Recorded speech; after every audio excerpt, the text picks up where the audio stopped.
With the University of Alabama football program arriving in Santa Clara, California on Friday, we're back on the hottest show on the streets in terms of Crimson Tide football talk. This is In My Own Words with yours truly, Stephen Smith of Touchdown Alabama magazine. We've had a great week of shows, people, to enter 2019.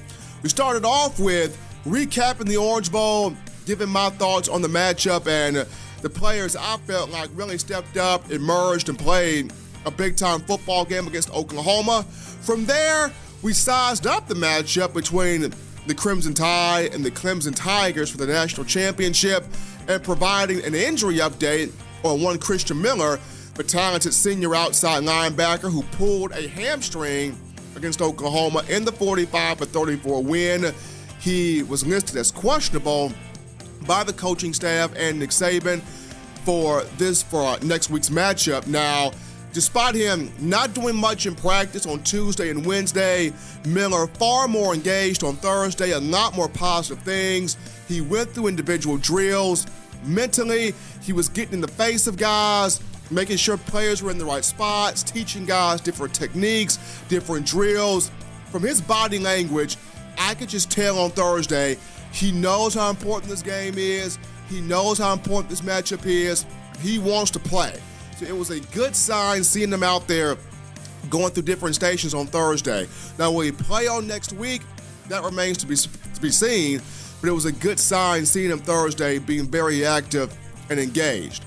I know Tide fans were up in arms about Josh Jacobs not being in practice on Thursday. His absence was excused by the coaching staff as his girlfriend gave birth prior to practice starting up. So 2 children for Jacobs, more of a motivational reason for him to go out there, have a big-time title game against Clemson. Does he declare for the NFL draft remains to be seen.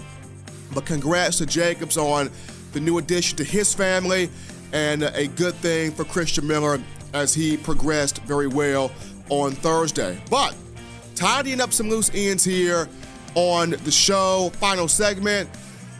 When I'm on social media, it's for one of two things. It's either A, looking for story ideas, or B, just digging around and seeing all the trending topics going on. I was at the game on last week between Alabama and Oklahoma for the Orange Bowl. And looking at some of the comments on Twitter following the game involving one Patrick Surtain II, freshman out of Florida, the comments were, oh my gosh, he's playing terrible, this is trash, he's playing scared, this is garbage, he's being abused out there, CeeDee Lamb is cooking him, why hasn't Nick Saban yanked him yet? Is there anybody better that Alabama can put on this field in replacement of Patrick Surtain? And I'm at the game watching this, and what I like to do, I like to go home and I like to put on the film, and I like to watch the film multiple times, a number of times in slow-mo, to get every clip, every angle, every tidbit of what happened. And I like to highlight the player in question that I'm looking at. So, in highlighting Surtain, he did not play as poorly as most people thought. He was not as terrible as most people made his performance out to be. I mean, there's a reason as to why Nick Saban kept him out there, because there were some things he did right. There was a reason why Nick Saban did not yank him, because there were a lot of things that Surtain did right, more so than what he did wrong on CeeDee Lamb. So I'm going to give you 3 reasons as to why you cannot blame Patrick Surtain for his performance in the Orange Bowl, and why this game will play a huge role in him having a bounce-back outing in the national championship against Clemson. So, number 1 reason as to why you can't blame him, CeeDee Lamb in this moment, in this matchup, pushed off quite a few times, and there was no call on the field. When you look at CeeDee Lamb at 6'2", 190 pounds, the sophomore, here's a guy that he's not the best route runner. He's solid, but he's not the best route runner. He's not the speed guy. He's more of your physical, big body, 50-50 contested catch type guy. That's CeeDee Lamb. If you ask Oklahoma receivers, Oklahoma fans, Oklahoma's coaching staff, the players, about who's the speed guy, who's the big play threat, who's the big time route runner, who is the guy that you got to get the ball into his hands because he's lightning in a bottle. He's a big play waiting to happen. Well, that's Marquise Hollywood Brown. Though Lamb and Brown are both 1,000-yard receivers, Brown's the big play guy. CeeDee Lamb is your 50-50 contested catch, that type dude. So, in this matchup here, as I'm watching this in slow-mo, Surtain shut Lamb down the first half. The man only had 2 catches. Shut him down. The second half of the game, Lamb caught 6 of his 8 receptions. He had 109 yards, 1 touchdown, but 6 of his 8 receptions came in the second half. 2 of his 8 in the first half, he got shut down. Of the 6 in the second half, when you watch this game, and when you slow the game down, of his 6 catches, 3 to 4 of those come where he pushes off. It's not a glaring push off, but it's one that's real subtle to where he uses that right hand, he extends out, gets about 2 to 3 inches of separation from Surtain, in which Kyler Murray sees that, he recognizes that, he's able to put the ball out there on the outside shoulder of CeeDee Lamb, and there's nothing that Surtain can do. I mean, if you watch it, on the top of the route, Surtain and Lamb are hand jockeying for position. Both of these guys fighting for position, fighting for placement. Surtain is in the hip pocket of Lamb. He's playing perfect technique.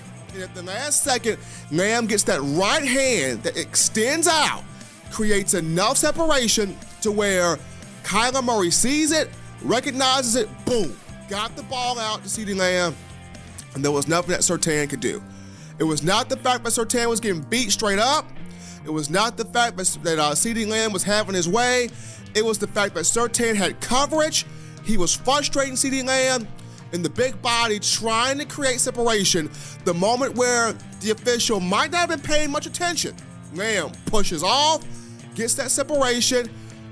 Kyler Murray recognizes it and puts the ball on the hands of CeeDee Lamb. So, the number one reason why you cannot blame Surtain, Lamb pushed off. Surtain was in perfect phase. He was in perfect coverage. He was doing exactly how he's taught by Carl Scott, defensive back coach, Nick Saban, head coach, and just not much he could do because Lamb pushed off. So that's number one.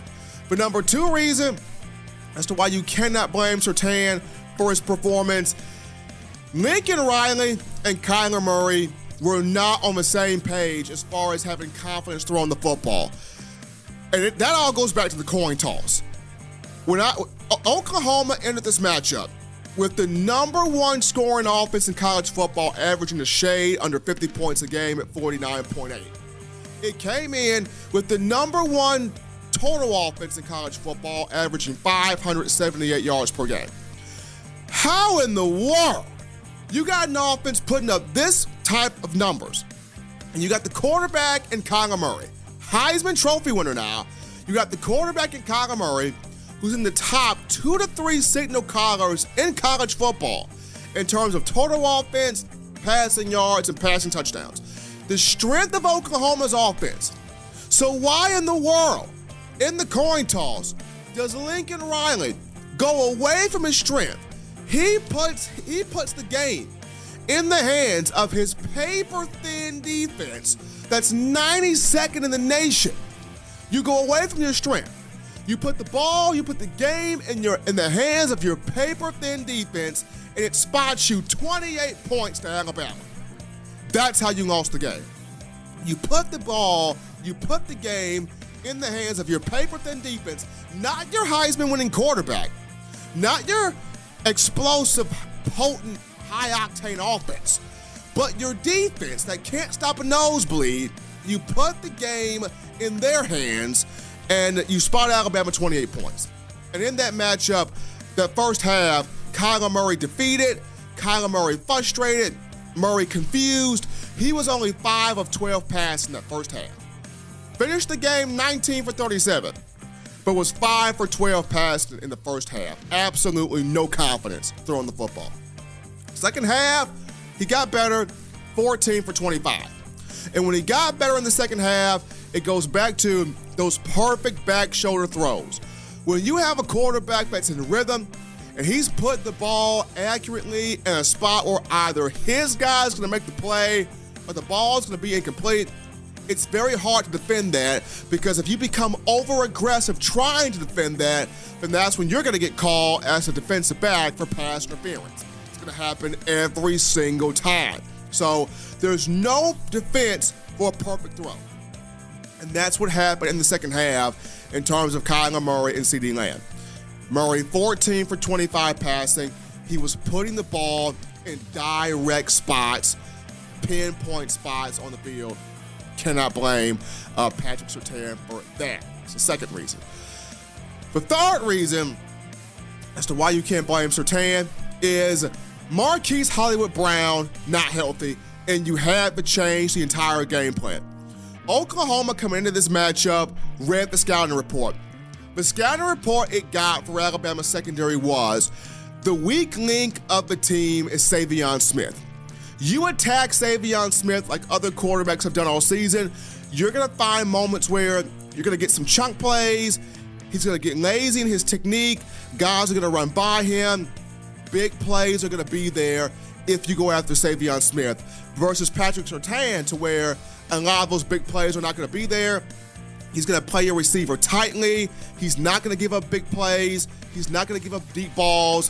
When you go against Patrick Surtain, it's going to end up being incomplete, broken up, maybe an interception. It's not going to be fruitful going against the freshman versus going against Savion Smith. So that was the scouting report Oklahoma got on Alabama's defensive secondary. So coming into the matchup, if Hollywood Brown would have been healthy, Lincoln Riley would have looked at Kyler Murray and said, we're putting Brown on Savion Smith, and you attack this matchup all night long.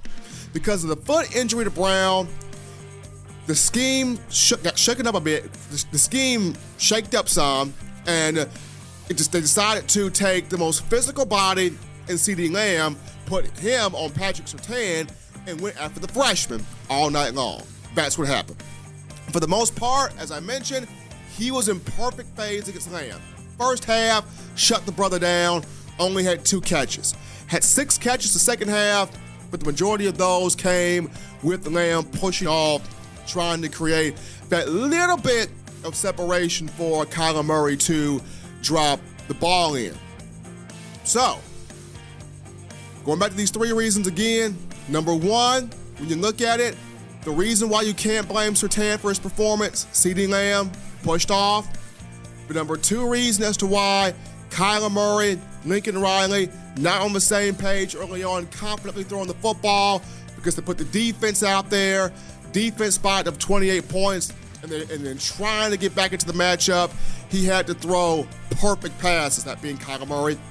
And number 3, Marquise Hollywood Brown, not healthy. You had to shake up the matchup going on the side of the Sooners. But in terms of Surtain, the guy that he is often compared to, Minkah Fitzpatrick, his freshman year, he got cooked in the national championship game against Hunter Renfrow of Clemson. Renfrow called 2 touchdown passes on Fitzpatrick. Fitzpatrick bounced back though.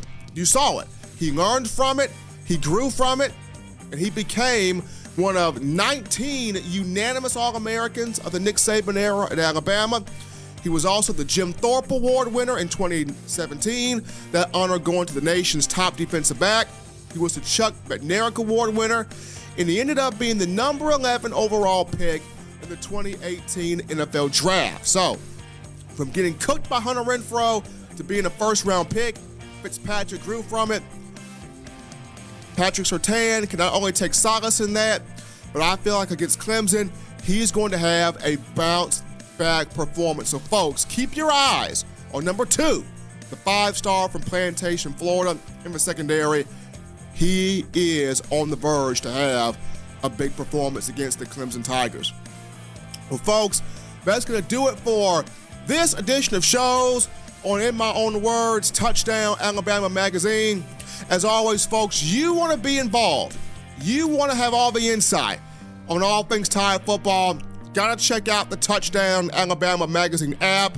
You can download that on your iPhone, the iPhone App Store, Team Apple, the Google Play Store, Team Android, to get all things practice recap, game recaps, highlights, recruiting, press conferences, player interviews. You want to get the hookup for all things Tide for 2019. You check out the Touchdown Alabama Magazine app. Treat yourself accordingly. For all of us here at the brand, TDAM, I'm yours truly, Stephen M. Smith. Enjoy your weekend. Enjoy the matchup between Alabama and Clemson at Levi Stadium for the national championship game. And until next time, folks, so long, everybody.